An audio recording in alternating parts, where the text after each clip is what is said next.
जय हिंद दोस्तों, कैसे हैं आप लोग। आपका क्लास उत्तर प्रदेश के सामान्य ज्ञान की चल रही है और आपको बताया था मैंने कि आपकी कोई भी क्लास आपकी छोटी नहीं है। हर एक चीज मजबूत आपको कर कर चलना है। उत्तर प्रदेश की कोई भी एग्जाम में आपका उत्तर प्रदेश का सामान्य ज्ञान अर्थात जीके आपको आना चाहिए, अर्थात इसके संबंधित क्या क्या जानकारी है। आपका ये पार्ट ऐसा होता है कि लड़के इसे क्या करते हैं, छोड़ देते हैं। लेकिन आपको क्या करना है, एग्जाम अगर क्वालिफाई करना है तो इसे छोड़ना नहीं है। देखिए, अभी उत्तर प्रदेश में हम लोग क्या क्या पढ़े। पहला मैंने जो क्लास लिया उसमें मैंने बताया कि उत्तर प्रदेश राज्य में 18 मंडल और 75 जिले हैं और कौन से मंडल में कौन सा क्या है जिला संबद्ध है। दूसरे क्लास में मैंने ये बताया कि उत्तर प्रदेश का नाम कब कब चेंज हुआ और उसकी राजधानी का नाम भी कैसे कैसे बदलता गया, कब आगरा से प्रयागराज गया, प्रयागराज से कब लखनऊ गया। ये सब मैंने आपको बताया। फिर उसके बाद मैंने ये बताया कि किसका राष्ट्रीय चिन्ह क्या क्या है, पुष्प क्या है आपको मैंने बताया, पेड़ क्या है अर्थात पुष्प बताया, आपका पशु बताया। लेकिन आज हम इसके क्या पढ़ेंगे, आज हमारा जो टॉपिक है उत्तर प्रदेश की शासनिक या प्रशासनिक संरचना, यानी कि जो प्रशासनिक उत्तर प्रदेश में शासनिक प्रशासनिक संरचना, यानी कि हमारा उत्तर प्रदेश कैसा है। तो आप जानिएगा ये द्विसदनात्मक प्रणाली के रूप में चलता है। जैसे हमारे भारत की पूरी व्यवस्था कैसे द्विसदनात्मक है, उसी प्रकार उत्तर प्रदेश के भी क्या है, द्विसदनात्मक प्रणाली व्यवस्था है। इसमें हमें करना क्या है, देखिए यहाँ पर सबसे पहले यहाँ पर देखिए उत्तर प्रदेश की शासनिक या प्रशासनिक में जो भी पढ़ना है ध्यान देना है आपको कि सबसे पहले यहाँ पर राष्ट्रीय राजधानी क्षेत्र यानी कि एनसीआर जिसे बोलते हैं, नेशनल आपका जो भी है यहाँ पर देखिए एनसीआर है, नेशनल कैपिटल रीजन्स, यानी कि जो राष्ट्रीय क्षेत्र है में सम्मिलित उत्तर प्रदेश के कितने जिले हैं।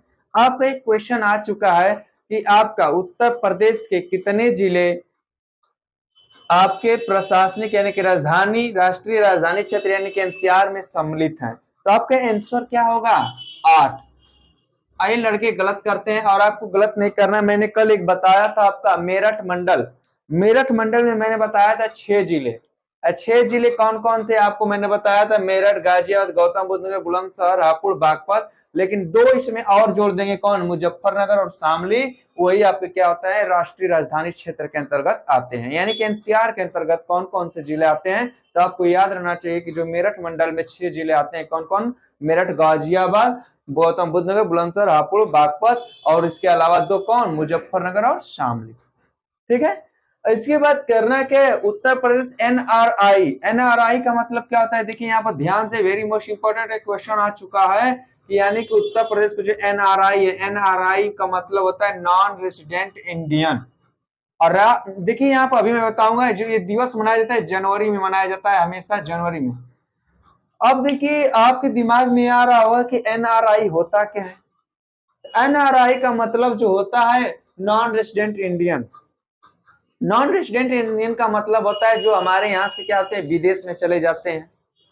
तो विदेश में चले जाते हैं तो वो होता क्या है, चाहे कहीं भी किसी क्षेत्र में चल जाते हैं तो उसका एक रेशियो होता है 182 दिन का। 182 दिन का मतलब होता है कि 100 लगभग 6 महीने, यानी 6 महीने अगर आप किसी को बिना सूचना दिए हुए अगर चले जाते हैं तो आपके यहाँ से सदस्यता क्या कर दी जाती है, नष्ट कर दी जाती है। और जब सदस्यता नष्ट, यानी सदस्यता का मतलब यहाँ का आपको नागरिक नहीं माना जाएगा, यानी कि आप टोटली जो आपसे पूछे कि Uttar Pradesh NRI non resident Indian दिवस कब मनाया जाता है, तो आप ये जनवरी में मनाया जाता है। अगर पूछेगा कि ये होता क्या है तो आप बता देंगे कि जो 182 दिन से क्या हो जाए, यहाँ से गायब हो जाए बिना किसी को सूचना दिए हुए, और बाद में पता चले कि यहाँ का कोई भी पार्ट यहाँ पे कहीं और जाकर रहने लगा, तो उसकी क्या होती है, यहाँ से नागरिकता खत्म कर दी जाती है। उसी को बोलते हैं एनआरआई नॉन रेजिडेंट इंडियन, अर्थात इसको कब मनाया जाता है, जनवरी में प्रतिवर्ष मनाया जाता है। और राज्य विधान मंडल, जो राज्य विधान उत्तर प्रदेश का राज्य विधान मंडल वो कैसा है, द्विसदनात्मक है। कैसा है, द्विसदनात्मक। और राज्य विधानसभा का गठन कब हुआ, देखिए विधानमंडल द्विसदनात्मक, लेकिन राज्य विधानसभा का जो गठन हुआ कब हुआ, जुलाई 1937 को। जितना भी मैं कॉन्टेक्ट आपको दे रहा हूं इतना ही बस आपको याद करना है। आपका मात्र अधिकतम समय कितना, जितना भी खींचूंगा मैं 10 मिनट का क्लास में बनाता हूं, यानी उत्तर प्रदेश का। और उत्तर प्रदेश का जब क्लास बनाता हूं तो आपको क्या करता हूं, जो कॉन्टेक्ट यानी जो परीक्षा में आने वाली चीजें होते हैं मैं वही करता हूं। जैसे कहते हैं ना कि आपको एक क्या होता है, आपको पूरी तरीके से मैं आपको दूध नहीं दे रहा हूं, दूध ये नहीं है कि यहाँ के दूध दे रहा हूं तो आप इसे ले जाएंगे, जमाएंगे तो दही बनेगा, दही से फिर क्या करेंगे, मक्खन निकालेंगे। लेकिन आपको ये सब नहीं करना है, ना दूध रहना है, ना दही से निकलना है। डायरेक्ट आपको मैं मक्खन दे रहा हूँ, यानी कि मक्खन खाइए, यानी कि डायरेक्ट आपका जो कंटेक्ट आता है एग्जाम में, मैं वो पढ़ा रहा हूँ आपको। ठीक है, तो यहाँ पर ध्यान देना है कि राष्ट्रीय राजधानी क्षेत्र में कितने जिले आते हैं, 8 जिले आते हैं। कौन कौन से, मेरठ मंडल के 6 हो गए और 2 मुजफ्फरनगर शामली के जोड़ दिए। उत्तर प्रदेश में एनआरआई दिवस कब मनाया जाता है, जनवरी में। राज्य विधानमंडल द्विसदनात्मक होता है।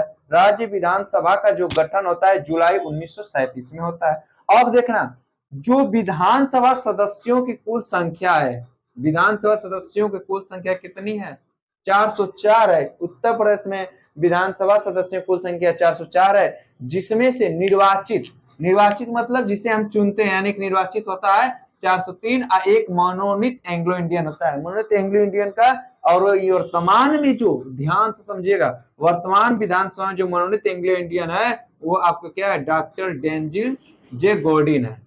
डॉक्टर डेंजिल जे गोडिन है। अगर आपसे पूछे कि वर्तमान में कौन है, तो डॉक्टर डेंजिल जे गोडिन है।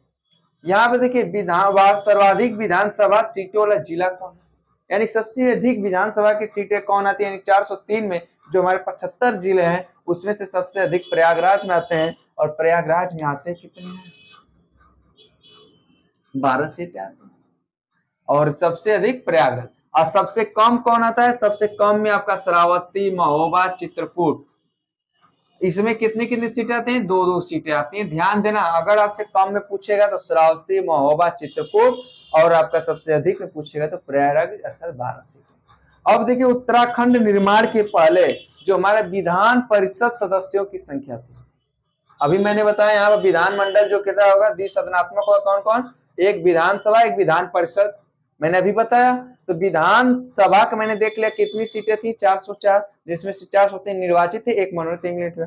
लेकिन कह रहा उत्तराखंड निर्माण पहले, जब उत्तराखंड का निर्माण नहीं हुआ था उस समय विधान परिषद सदस्यों की कुल सदस्य संख्या थी 108। आपका क्वेश्चन आता है तो लड़के हमेशा गलत करते हैं, पूछता है उत्तराखंड निर्माण के पहले विधान परिषद सदस्यों की कुल संख्या कितनी थी, तो पढ़ के जाते हैं 100 और 100 मार देते हैं, गलत हो जाता है, क्योंकि उसमें एक शब्द जुड़ा रहता है उत्तराखंड निर्माण के पहले। जब निर्माण के पहले रहेगा तो आपका 108 होगा।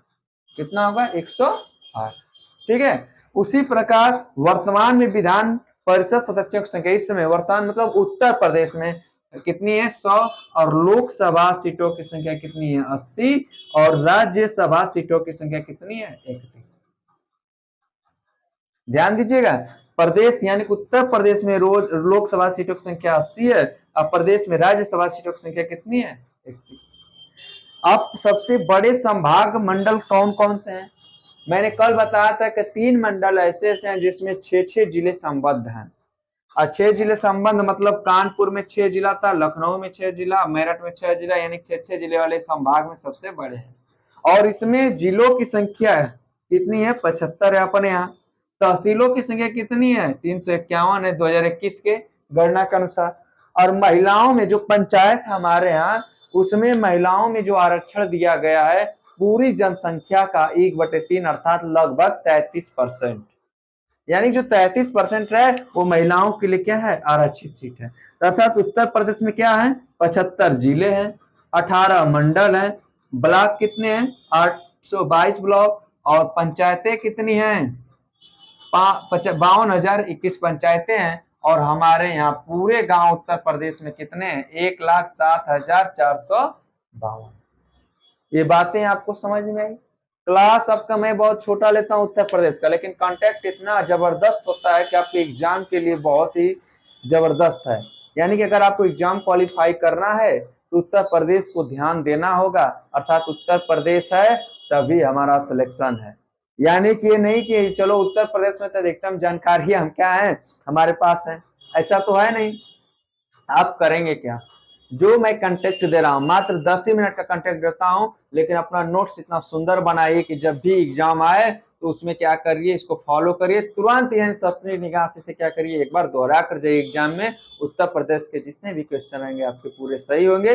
अगर ये कॉन्टेक्ट मेरा समझ में आ रहा है तो इस चैनल को सब्सक्राइब करिए, और सब्सक्राइब कर इस चैनल के माध्यम से आप पढ़ते रहिए और अपने एग्जाम को क्वालिफाई करिए। और मैं आपका क्लास यहीं पर बंद करूंगा। ठीक है दोस्तों, जय हिंद दोस्तों, अपना पढ़ाई जारी रखिए दस्तक चैनल से, अर्थात दस्तक बिट्टू सर से अपना चैनल क्या करिए, पढ़ते रहिए। जय हिंद दोस्तों।